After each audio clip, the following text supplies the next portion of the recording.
గారికి అలాగే ముఖ్య అతిథి శ్రీ సత్యనారాయణ గారికి ఆసీనులైనటువంటి సభాసదులైనటువంటి పెద్దలందరికీ అభినందనలు.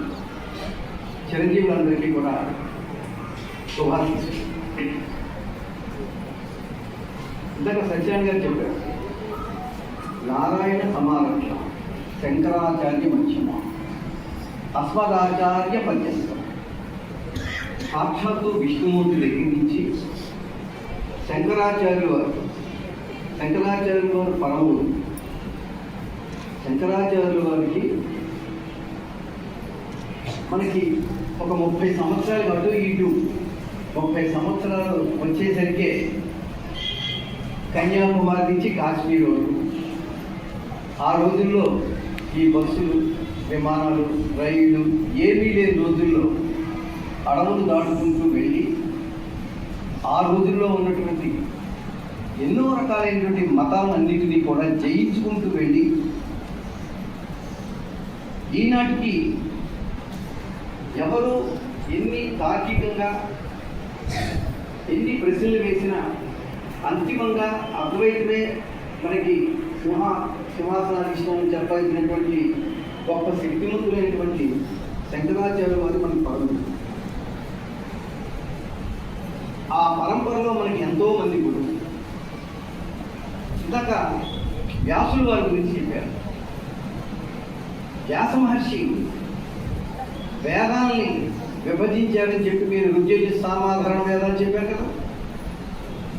ఆ ఋగ్యజు సామాధారణ వేదాలు ఏవైతే వ్యాసుడు విభజించారో దాంట్లో ఉండేటువంటి వేద పంక్తుల్ని చాలా జాగ్రత్తగా వినండి. కొంచెం పెద్ద విషయమే చెప్తున్నాను, పెద్దలు కూడా వింటారు. రాహుల్ సాంకృత్యాయన్ అనేటువంటి ఒక చరిత్రకారుడు ఈ దేశంలో ఉండే ఋగ్వేదంలోంచి కొన్ని మధ్యని కొన్ని పంక్తుల్ని తీసుకుని తప్పుడు వ్యాఖ్యానాలతోటి దివోదాసు, ఓల్గాసే, గంగా ఇలాంటి రచనలు చేసి దేశ చరిత్రకే కళంకాన్ని ఆపాదిస్తూ చేసినటువంటి వ్యక్తి చరిత్రకారు. అటువంటి వ్యక్తి ఈ దేశంలో 1960 ఆ ప్రాంతానికి పద్మవిభూషణుడు అయిపోయాడు. కారణం ఏంటంటే ఇది వేదంలో ఉంది కానీ ఎవరు చెప్పినా సరే ఓహో ఉంది అని చెప్పి ఆ చెప్పిన వాడిని మనం ఎక్కడికో తీసుకుపోయి కూర్చోబెట్టాలి. ఆ వేదార్థం అతనికి తెలుసా లేదా, అందులో ఉదాత్త లక్షణం ఏంటి, అనుదాత్త లక్షణం ఏంటి, స్వరితం యొక్క లక్షణం ఏంటి, పదం యొక్క అర్థం ఎలా మారిపోతుంది అనేటువంటి దాని గురించి ఏ మాత్రము అవగాహన లేకుండా గుడ్డివాళ్ళు పరంపర ఏ విధంగా అయితే ఒక నూతిలో మొదటివాడు పడితే వరుసగా వెళ్ళిపోతారు, అలాగే ఈ దేశంలో ఉండేటువంటివి హిస్టరీ ప్రొఫెసర్స్ కూడా అదే అనుసరించుకుంటూ వెళ్ళిపోయి మన దేశ చరిత్రకి చాలా తీవ్రమైన ఘోరం చేశారు. దాని మీద మన 3వ తారీఖు నాడు డాక్టర్ చిరావూరి శివరామకృష్ణ శర్మ గారు అనేటువంటి ఆయన 2 సంవత్సరాలు రాహుల్ సాంకృత్యాయన్ చెప్పినటువంటి వేదార్థాలన్నీ తప్పు అని చెప్పి రుజువు చేస్తూ హైదరాబాద్లో రమణాచార్య ఐఏఎస్ గారి ఆధ్వర్యంలో ఒక అద్భుతమైనటువంటి గ్రంథాన్ని ఆయన శ్రద్ధలకు అందించారు. అంటే ఈ దేశంలో మనకి తెలియకుండానే వేదార్థాలు మారిపోయాయి, మనకి తెలియకుండానే అనేక రకాలైనటువంటి రాజ్యాంగ సంస్కరణలు చొచ్చుకుపోయాయి, మనకి తెలియకుండానే కాశ్మీర్లో ఇంకొక పరిపాలన వచ్చేసింది, ఇంకొక రాజ్యాంగం వచ్చేసింది, మనకి తెలియకుండానే ఏదేదో అయిపోయింది. అవన్నీ తెలిసేసరికి ఈ దేశం ఎక్కడుందిరా అని చెప్పి ఆశ్చర్యపోయి చూస్తుంటే ఎక్కడికో దిగిపోతుంది. అదిగో అటువంటి సమయంలో మహానుభావులు, అదిగో అక్కడ ఉన్నటువంటి వీళ్ళందరూ ఎవరైతే కనబడతారో హెడ్కేవార్, గురూజీ, ఇటువంటి వాళ్ళందరూ కూడా తపస్సు చేసి శరీరం, మనస్సు, ఆత్మ అన్నీ అర్పణం చేసి దేశం కోసం ఏ సిద్ధాంతాలను అయితే సమాజానికి అందించారో అదిగో అది అందిపుచ్చుకున్నటువంటి వ్యక్తులు ఈ దేశానికి నాయకులు అవ్వటం వల్ల ఒక్కొక్క సమస్యని ప్రజలకి అర్థమయ్యేలాగా చెబుతూ ఈ దేశాన్ని విశ్వగురువుగా తిరిగి నిలబెట్టడానికి, అంటే పూర్వం ఏదైతే నలంద విశ్వవిద్యాలయం ఇవన్నీ ఉన్నాయో మీరు చదువుకుంటుంటారు, ఆ విశ్వవిద్యాలయాల్లో తాటాకు గ్రంథాలు తగలబెడితే ముస్లిమ్స్ వాళ్ళును విదేశీయులు తాటాకు గ్రంథాలు 7-8 నెలలు కాలేట. 7-8 నెలల కాలం పాటు కాలిపోయిన గ్రంథాలు పోగా మిగిలిన గ్రంథాలు మనకి జర్మనీ వాళ్ళు తీసుకెళ్ళి హాయిగా రీసెర్చ్ చేసుకుని ఎంతో జ్ఞానాన్ని సంపాదించారు. మనం ఏం చేసాం? ఇంగ్లీష్ వాడి జ్ఞానాన్ని మెకాలే ఇచ్చిన దాన్ని చదువుకుంటూ పోతున్నాం. ఈ పరంపరలో అసలు గురువు అనేటువంటి విషయమే మర్చిపోయే స్థితికి వచ్చేసాం మనం. చివరికి మనకి గురువు అంటే ఏం గురు అగ్గిపెట్టుందా, సిగరెట్ కాల్చుంది, ఏం గురు సినిమాకి వెళ్తున్నావా?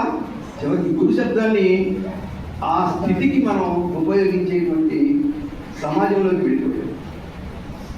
మరి ఇటువంటి పరిస్థితుల్లో మా కర్తవ్యం ఏంటి, మీ కర్తవ్యం ఏంటి, ఎలా ఈ దేశాన్ని మనం బాగు చేసుకోవాలి, ఎవరు ఈ గురువు? ఈరోజైనా కనీసం ఒకసారి ఆలోచన చేసుకున్నట్లయితే, మొట్టమొదట మనం దీపం ప్రజ్వలన చేసాం. దీప ప్రజ్వలన చేసినప్పుడు ఆ కాంతి పుంజం ఏదైతే ఉందో దాని గురించి ప్రశంసిస్తూ మనం ఈ ప్రశంసలతోటి అద్భుతమైనటువంటి ఒక శ్లోకాన్ని మీరు గానం చేశారు. అంటే నువ్వు వేసేటువంటి నూనె, ఒత్తి, దీపం ఇవి కాదు అక్కడ చెబుతున్నది, అది నీలోనే ఉంది అని చెప్పారు. నీలోంచే ఆ కాంతి బయలుదేరాలి. నీలో చీకటి ఉన్నంత కాలం నువ్వు చీకటిలోనే నడుస్తావు.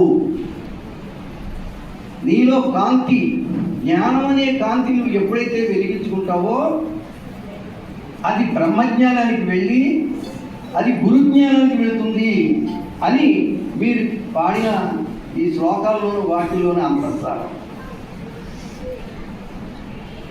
అలాగే వ్యాస భగవానుడు మరి వేదాలని విభజించాడు. మరి వేదాలు పుట్టి ఎంతకాలం అయింది? వేదాలు పుట్టి ఎంతకాలం అయిందంటే మ్యాక్స్ ముల్లర్ ఇలాంటి పండితులందరూ కూడా వాళ్ళ ఇష్టం 3000 సంవత్సరాలు అయిందని ఒకడు, 4200 సంవత్సరాలు ఒకడు, ఏదో చూసి వచ్చినట్టుగా 4223 సంవత్సరాలు ఒకడు, ఇలా ఇష్టం వచ్చినట్టు వాళ్ళు చెబితే మనందరం కూడాను అవునా అవునా అంటూ తప్పట్లు కొట్టాం. కానీ సుమారు వీళ్ళు చెప్పిన కాలానికి ముందు 8000 సంవత్సరాల చరిత్రని ఇంగ్లీష్ వాడు చీకట్లోకి గెంటేశాడు, మనకి తెలియకుండానే గెంటేశాడు. ఇదిగో ఇప్పుడు ఆ 8000-9000 సంవత్సరాల చరిత్రని తవ్వుతుంటే సముద్రాల్లో ఉండే ద్వారకా నగరం బయటపడుతుంది, రాముడు నిర్మించినటువంటి భారతి బయటపడుతుంది. ఇవన్నీ మరి ఇంతకాలం ఎందుకు మనలో చర్చ కింద కూడా కనీసం నిలబడలేదు? ఇది ప్రశ్నించుకోండి. అంటే మన గురు పరంపరలో ఎక్కడో తేడా వచ్చేసింది, మనకి పాఠాలు చెప్పేటువంటి బోధకుల్లో తేడా వచ్చేసింది, మనకి ఇచ్చినటువంటి పాఠాలలో ఎక్కడో తేడా వచ్చింది. అదిగో ఆ తేడాని ఏంటో గ్రహించి సమాజాన్ని ఒక సక్రమమైనటువంటి మార్గంలో నడిపించుకోవలసిన బాధ్యత ఇప్పుడు ఉన్నటువంటి బోధన చేసేటువంటి బోధకులకి ఉంది, పాఠాలు వింటున్నటువంటి ఉపాధ్యాయుల దగ్గర పాఠాలు వినే స్టూడెంట్స్ దగ్గర కూడా. అంటే బాధ్యత మనకి పెరిగింది. ఎందుకంటే ఒకేసారి నిర్మాణం చేస్తే చాలా సులభంగా నిర్మాణం అయిపోతుంది. వంకరగా ఉన్నదాన్ని వంకరలు తీయాలంటే చాలా కష్టం. ఆ కష్టమైనటువంటి వంకర చరిత్రలన్నిటినీ కూడా ఇప్పుడు మనం నిదానంగా తీసుకునేటువంటి ఒక పరిశ్రమలో మొత్తం మన దేశం అంతా కూడా ఒక ఏకోన్ముఖంగా సాగవలసిన పరిస్థితిలో ఉన్నాం. ఇక గురువు గురించి చెప్పాలంటే, మీకు అర్థమయ్యే భాషలో చెప్పాలంటే, అజ్ఞానం అనే చీకట్లోంచి సుజ్ఞానం అనేటువంటి వెలుతురులోకి చెయ్యి పట్టుకుని తీసుకెళ్లి దింపేవాడు గురువు. 1వ తరగతిలో అజ్ఞానం ఉంది మనకి, అక్కడ గురువు ఉన్నాడు. అఆలు ఇఈలు రాశారు. రాసినప్పుడు అఆలు ఇఈలు ఎందుకు రాస్తున్నారో నాకు తెలిసే రాశారండి వాళ్ళు వీళ్ళు ఊళ్ళు నాకు తెలిసి ఆ రోజునే తెలుసు అన్నీ ఎందుకోను అని ఎవరైనా చెప్పగలరా? మీరు రాసినాడు అది ఎందుకు రాస్తున్నారో మీకు తెలుసా? తెలియదు. రాయమన్నారు, రాశారు. నేను రాయను అన్నవాడు స్కూల్ ఎక్కొట్టారు. భయం, అది చూడగానే వాడికి భయం. ఎందుకంటే చదువు మీద వాడికి విముక్త కాబట్టి. అటువంటి మొట్టమొదటి మనకి ఎప్పుడు కూడా ఏది తెలియదు, తెలుసుకుంటూ వెళ్తేనే జ్ఞానం. అందుకని తెలుసుకుంటూ వెళ్ళడానికి ఎప్పటికప్పుడు ఒక గురువు మన చెయ్యి పట్టుకుని ముందుకు నడిపిస్తూ తీసుకువెళ్తుంటారు. అలా వెళ్ళగా ఇదిగో మీరు 1వ తరగతి నుంచి ఇప్పుడు 6వ తరగతి 10వ తరగతి MAలకి రీసెర్చ్కి ఎక్కడికైనా వెళ్ళండి. అందుకే సాక్షాత్తు ఇందాక చెప్పిన భగవద్గీతను బోధించినటువంటి కృష్ణ పరమాత్మ కూడా గురువున్నాడు. ఎవరి దగ్గర విద్యాభ్యాసం చేశాడు శ్రీకృష్ణుడు? సాందీపుడి దగ్గర విద్యాభ్యాసం చేశాడు. చాలా జాగ్రత్తగా వినండి. సాందీపుడు గురువే, ద్రోణుడు గురువే. కానీ ఇద్దరు గురువులు ఒకటేనా? ఇద్దరు ఒకే లక్షణాలతో ఉన్నారా? జాగ్రత్తగా ఆలోచిస్తే ద్రోణుడు గురుత్వంలో ఒక విలక్షణత ఉంది. ద్రోణుడు ఏంటంటే 18 రోజులు జరిగినటువంటి కురుక్షేత్ర సంగ్రామానికి ద్రౌపదిని వస్త్రాపహరణం చేయటం ఎంతైతే కారణమో అంతే కారణం ద్రోణుడు కూడా. ఎందువల్ల ద్రోణుడు కూడా అంటే ఈయనకొక మిత్రుడు ఉన్నాడు, ద్రౌపదుడు. ఆ ద్రౌపదుడి దగ్గరికి వెళ్ళినప్పుడు ఈయన ఈ అశ్వత్థామకి చిన్నప్పుడు పాలు తాగడానికి లేకపోతే 2 ఆవులు ఏమని అడగడానికి వెళ్ళాడు.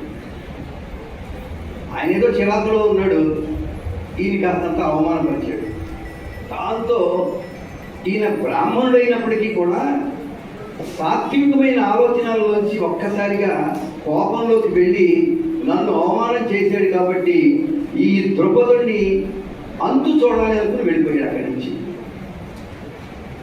అయ్యో ఆ కోపం ఎప్పటిదాకా ఉంది అంటే 11వ రోజు నుంచి 15వ రోజు చివరిని తను చచ్చిపోయే వరకు కూడా ద్రోణుడు కడుపులో పెట్టుకుని నడిపించాడు. అదిగో ఆ నడిపించడంలో భాగంగానే ద్రోణుడేమో తనకన్నా మించిన శిష్యుని ఎక్కడ తయారు చేశాడు? పాండవుల్లో తయారు చేశాడు. తను తన కొడుకు ఎక్కడున్నారు? కౌరవుల వైపు ఉన్నారు. కానీ విజయం ఎవరికి ఇచ్చాడు? శిష్యుడికి ఇచ్చాడు. కారణం ఏంటి? మళ్ళీ ఇదే శిష్యుడికి భార్యగా ఉన్నటువంటి ఆవిడెవరు? ద్రౌపది. ఆవిడ ఎవరు కుమార్తె? ఆ ద్రౌపదుడు కుమార్తె. అది ఇందాక చెప్పారే, భారతంలో లేదు ఇక ప్రపంచంలో ఎక్కడ మీకు కనిపించుతున్నారే, ఇదే విలక్షణమైనటువంటి మనుషులు. పైకి కనిపించేది ఒకటి, లోపల చేసేది ఒకటి, వాళ్ళు చేసేటువంటి అధికారం ఒకటి, వాళ్ళ ఆలోచనలు ఒకటి. ఇదే రాజకీయ తంత్రం. భారతం అంతా కనబడుతుంది. అక్కడ ద్రోణుడు ఆ విధంగా ఉండి అర్జునుడి కన్నా మించిపోయే ఒక వీరుడు అడవుల్లో తయారవుతున్నాడు, ఏకలవ్యుడు. మరి వాడు కూడా భవిష్యత్తులో రాబోయే యుద్ధంలో వాడు కూడా పార్టిసిపేట్ చేస్తే ఈ యుద్ధంలో. అందుకని ఏం చేయాలి? ముందుగానే వీడు ఇక్కడే తొక్కేయాలి. నిజానికి అతను గురువా కాదు, కానీ పాప ఆ ఏకలవ్యుడు ఏం చేశాడు? ఒక బొమ్మ పెట్టుకుని చేస్తున్నాడు. ఈ మధ్య మీరు ఈ యూట్యూబ్లో వచ్చింది, ఒక అమ్మాయి ఇలా కాలు నుంచి వెనక్కి ఇలా వంగి బాణాన్ని వేసింది. ఈరోజు కూడా నేను ట్రైబల్ ఏరియాలో అంటే గిరిజన ప్రాంతంలో నేను పనిచేశాను కాబట్టి అటవీ ప్రాంతంలో వాళ్ళ రైటింగ్ ఎలా ఉంటుందంటే ప్రతి పిల్లలది కూడా చదువు ఎలా వస్తుంది, ఇన్ని మార్కులు వస్తాయి పక్కన పెట్టింది. వాళ్ళ రైటింగ్ ముత్యాల పోవటం చూడండి, అలాంటి ముత్యాల పంక్తిగా ఉంటుంది. కారణం ఏంటంటే వాళ్ళ నరాల శక్తి, వాళ్ళ మేధో బలం మనకన్నా చాలా డిఫరెంట్. అదిగో ఆ ఏకలవ్యుల్లో ఆ ఏకాగ్రత శక్తి ఉండటం వల్ల గురువుని తలుచుకుంటూ నేర్చేస్తున్నాడు. అది మన ఊళ్ళో కాలం ఉందనుకోండి, ఎవరు నేర్పకల్లా, మన ఫ్రెండ్స్తో వెళ్ళి మనమే గీతాన్ని నేర్చేస్తాం. మూలిగీత నేర్చుకుంటాం, వెనగీత నేర్చుకుంటాం, కప్ప ఈత నేర్చుకుంటాం, పీతీత నేర్చుకుంటాం, అన్ని ఏదో నేర్చుకుంటాం. కానీ సిటీలో ఉన్నవాడు ఏం చేస్తాడో తెలిసిన, నెలకు 5,000 ఖర్చు పెట్టి సంవత్సరం తర్వాత ఒక ఎయిర్ ట్యూబ్ వేసుకుని దాంట్లో కూర్చుని కొడతాడు ఈత. సంవత్సరానికి నాకు ఈత వచ్చింది అనుకుంటాడు. మనం సముద్రం కేసి నరసాపురం గోదావరి కేసి వెళ్ళండి, ఇవో ఇంతంత పిల్లలు సముద్రంలో మునిగి జనాలు వేసే డబ్బులు తీసి పైకి తెచ్చేస్తారు వాడు. మనం ఏమైనా రూపాయి గోదావరి మాతకి వేసాం అనుకోండి, మునిగి ఆ డబ్బులు తీసేస్తాడు వాడు. అంటే విద్య అనేటువంటిది, నైపుణ్యం అనేటువంటిది గురువు భావనతో వచ్చేది. అక్కడ వాళ్ళకి గురువు తండ్రి, అక్కడ గురువు తండ్రి. అందుకే కులవృత్తులు నేర్పే తండ్రి కూడా గురువు. కులవృత్తులు మర్చిపోకూడదు. ఇది కూడా వచ్చింది ఎక్కడో ఒక యూట్యూబ్లో, నిన్న మొన్న నేను చూశాను. ఎక్కడో పెద్ద బిలీనియర్ అనమాట. చిన్నప్పుడు బార్బర్ షాప్లో వాళ్ళ నాన్న చేయడం దగ్గర నుంచి చూసుకుని తను పైకి ఎదగాలని చెప్పి ప్రపంచంలోనే ఒక గొప్ప సంపన్నుడయ్యి ప్రతి సండే కూడా అతను ఒక పెద్ద బార్బర్ షాప్ పెట్టుకుని ఆ షాపులో అతను ఆ పని చేస్తాడు, డబ్బులు తీసుకుంటాడు. డబ్బులు కావాల్సింది కాదు, వృత్తి ధర్మం. అంటే మనం మన తల్లిదండ్రుల నుంచి వచ్చినటువంటి వృత్తిని చేసుకోవడంలో తప్పు లేదు, దాన్ని అంటి పెట్టుకుని ఉండవలసిన అవసరమూ లేదు. ఆ వృత్తిని నమ్ముకుని చేయడంలోనూ తప్పు లేదు. అక్కడ ద్రోణుడు ఏం చేశాడు? ఏకలవ్యుడిని ఎరక్కపోయి అయిపోయి గురువు గారు మీకు ఏదైనా దక్షిణ ఇస్తా అన్నాడు. పాపం మొదట అన్నాడు ద్రోణుడు, నేనేం నీకు నేర్పలేదు, నా బుద్ధిలే అన్నాడు. అమాయకుడు ఆ ఏకలవ్యుడు అక్కడితో ఊరుకుంటే పోయేది.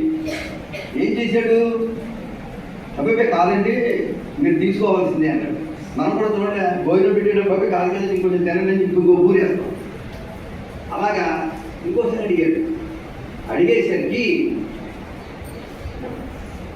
అప్పుడు గుర్తుకొచ్చింది, ఒరిగిస్తుంది వీడేమో అడవుల్లో ఉన్నవాడు కదా, రేపు కనుక ఏదైనా ఒక యుద్ధం కురుక్షేత్రం లాంటిది రాబోతోంది నాకు తెలిసినంత వరకును. అప్పుడు రాజు యొక్క పరిపాలనలో ఉండేటువంటి ఆటవికులందరూ కూడా రాజు చెప్పినట్టే వినాలి. కాబట్టి ఈ దుర్యోధనుడు చెప్పినట్టుగా వీడు ఈ పక్షానికి వస్తాడు, వస్తే నా శిష్యుడు అర్జునుడి సంగతి ఏంటి అని ఆలోచించాడు. అమ్మో వీడు రానివ్వకూడదు అనుకున్నాడు. అనుకుని ఏం చేశాడు? బొట్టను వేరుతాడు. ఇది ధర్మమా అధర్మమా? ఈ చర్చ చేస్తే మనకి అధర్మంలా కనపడుతుంది. కానీ భారతపు లోతుల్లోకి వెళ్ళినప్పుడు అది ధర్మమే. ద్రోణుడు అడగటం ధర్మమే. ఎందుకంటే ఇంతకన్నా పెద్ద ధర్మం ఒకటి కాపాడాలంటే వీటిని ఇక్కడే తొక్కేయాలి. అదే రాజతంత్రం. ఆ విధంగా అక్కడ ఆ గురువు ఉన్నాడు. మరి భగవద్గీత బోధించి అర్జునుడి పక్షంలో ఉన్న కృష్ణుడు ఉన్నాడు కదా, ఆయన గురువు గారు ఉన్నారు కదా సాందీపుడు. మరి ఆయన ఎటువంటి గురువు? అది కూడా ఆలోచిద్దాం. సాందీపుడి దగ్గరే కృష్ణుడు, సుధాముడికి ఇంకో పేరు కుచేలుడు. వాళ్ళిద్దరూ స్నేహితులు. ఆ గురువు దగ్గర స్నేహిత్వం చేయటం వల్ల వాళ్ళిద్దరూ ఎలా ఉన్నారో ఒకసారి ఆలోచించండి. ఆ గురువు యొక్క పోషణలో పెరిగిన వాళ్ళిద్దరూ కూడా ద్వారకా నగరానికి ఎంతో ఐశ్వర్యంలో ఉండేటువంటి కృష్ణుడు, కుచేరుడు వచ్చాడు. కుచేరుడు అంటే చాలా అంటే వస్త్రం అన్ని చిరుగులు. పాపం ఆ అటుకుల మూట కట్టుకుందుకు కూడా గట్టిగా చిరుగులు లేని చోట కట్టించింది భార్య. అది దాచుకుంటూ వచ్చాడు. వచ్చేసరికి ఎవరో కుచేరుడు వచ్చాడండి అని చెప్పారు భటులు. రమణు అనాలి కదా, కృష్ణ అంతటి వాడే అనాలి, ప్రవేశపెట్టు రమ్మని చెప్పు అని ఎన్టీ రామారావు టైపులో చెప్పాలి. అలా చేయలేదు. ఎవరు? నా బాల్య స్నేహితుడా సుధాముడు వచ్చాడా అని పరిగెత్తి వెళ్ళిపోయి తీసుకొచ్చి సింహాసనం మీద కూర్చోబెట్టి ఆ అటుకులు తిన్నప్పుడు ఒక్కొక్క గుప్పిడికి ఐశ్వర్యం చుట్టూ వెళ్ళిపోయింది కృష్ణుడు. అలాంటి కృష్ణుడు గురువు గారిని గురుదక్షిణ వేయమంటారని అడిగాడు. గురుదక్షిణ వేయమంటే కృష్ణుడి అడిగితే సాందీపుడు ఏం కోరుకుంటాడు? నీలాంటి శిష్యులు నా దగ్గరికి వచ్చారు, నాకు ఎంతో ఆనందంగా ఉంది, ఏంటి వద్దున ఆయన అన్నాడు. శిష్యుడు ఊరుకుంటాడా? అలా కాదండి, మీరు ఏదో ఒకటి చెప్పాలన్నాడు. ఈయనకి కలిగిన సంతానం చనిపోయారు. సరే, కృష్ణుడు అంతటి వాడు అడిగినప్పుడు నా వంశాన్ని నిలబెట్టుకుంటూ నా పిల్లల్ని నేను ఎందుకు అడగకూడదు అనుకుని, కృష్ణ నువ్వు అడిగావు కాబట్టి నేను అడుగుతున్నాను, నా పిల్లలు నాకు ఏమన్నా రప్పించమన్నాడు. కృష్ణ పరమాత్మ తెలుసుకుంటే ఎంతసేపు ఆ చనిపోయిన పిల్లల్ని తప్పించి సాందీపుడు. ద్రోణుడు గురువు, గురువులో ఉన్న లక్షణాలు. సాందీపు గురువులో ఉండే లక్షణాలు చూసినట్లయితే, గురువు అనేటువంటి వాడు దేనినైనా ఎలాగైనా తయారు చేసుకోగలడు. శిష్యుని ఎలాగైనా తయారు చేయగలడు. ఇది మర్చిపోకండి. ఇకపోతే అందరూ పిల్లలు ఒకేలా ఉంటారా? తెలివైన పిల్లలు ఒకలా ఉంటారు, కాస్త తెలుగు తక్కువ ఒకలా ఉంటాడు. ఇలా ఏవో రకరకాల లక్షణాలు ఉంటుంటాయి. మరి క్లాసులో 40 మందికి పాఠం చెప్తే మొదటి బెంచీలో కూర్చున్న వాడికి 95 మార్కులు, 97 మార్కులు వస్తాయి. చివరి బెంచీలో కూర్చున్న వాడికి కూడా 97 రావాలక్కర్లేదా? అదే మాస్టారు, అదే పాఠ్య పుస్తకం, అదే రోజుల్లో పాఠం చెప్పారు, ఎందుకు రావడం లేదు? అంటే మా అబ్బాయి రోజు వస్తున్నాడు, ఏంటి మార్కులు 30, 35 స్కూల్ మార్చేస్తాం. ఏంటి ఎన్ని స్కూల్ మారుస్తాం? వీడి స్టాండర్డ్ 35, 40. ఎన్ని స్కూల్ మార్చినా ఆ స్టాండర్డ్ మారాలి. ఆ స్టాండర్డ్ మారాలంటే ఆ పిల్లవాడు మారాలి ముందు. ఆ పిల్లవాడు మారాలి అంటే ఆ పిల్లవాడి బుద్ధి, వాడి నైపుణ్యాలు అవగాహన చేసుకున్న గురువు దొరకాలి. అలాంటి గురువులు ఉన్నారో లేదో జాగ్రత్తగా చూసుకుని అటువంటి సంస్థల్లో చేర్చాలి. ఓ గురుకులం ఉంది, ఆ గురుకులంలో మీలాగే పిల్లలందరూ కూడా జాయిన్ అయ్యారు. గురువు గారు ఏం చేసేవారంటే వీళ్ళకి పాఠాలు చెప్తూ తెల్లవారుజామున 5 గంటలకల్లా లేచి దగ్గరలో ఒక కాలం ఉండేది. ఒరే అబ్బాయి, మీరందరూ కూడా ఆ కాలంలోంచి నీళ్ళు పట్టరావాలి అని చెప్పాడు. సరే, ఈ పెద్ద పిల్లలందరూ కూడా శ్రద్ధగా చేస్తున్నారు. ఒకడు కొంటి మీద ఉన్నాడు. వాడేం చేశాడు, 4 రోజులు మోసేసరికి కొండలో, ఏంటి రోజు ఈ కొండలు మోయడం, గురువుగారికి పని పట్టలేదు, కాస్త ఖాళీ దొరికితే కాళ్ళు నొక్కమంటాడు, లేకపోతే కొండలతోటి నీళ్ళు తెమ్మంటాడు అని చెప్పి వాడు చాలా తెలివైన వాడు అనుకున్నాడు. బరువు తగ్గించుకోవాలనుకున్నాడు. ఏం చేసి ఉంటాడు వాడు, కొండకి చిల్లి పెట్టేసరికి అక్కడ నీళ్లు పుచ్చుకుని ఇక్కడికి వచ్చేసరికి ఏమవుతుంది, ఆ కొండ బరువు తగ్గిపోతుంది. తాను చెట్టకోతి వనమెల్లా తెచ్చింది అని ఇది పిల్లలందరూ చూశారు. అందులో ఒకడికి అసూయ వచ్చింది.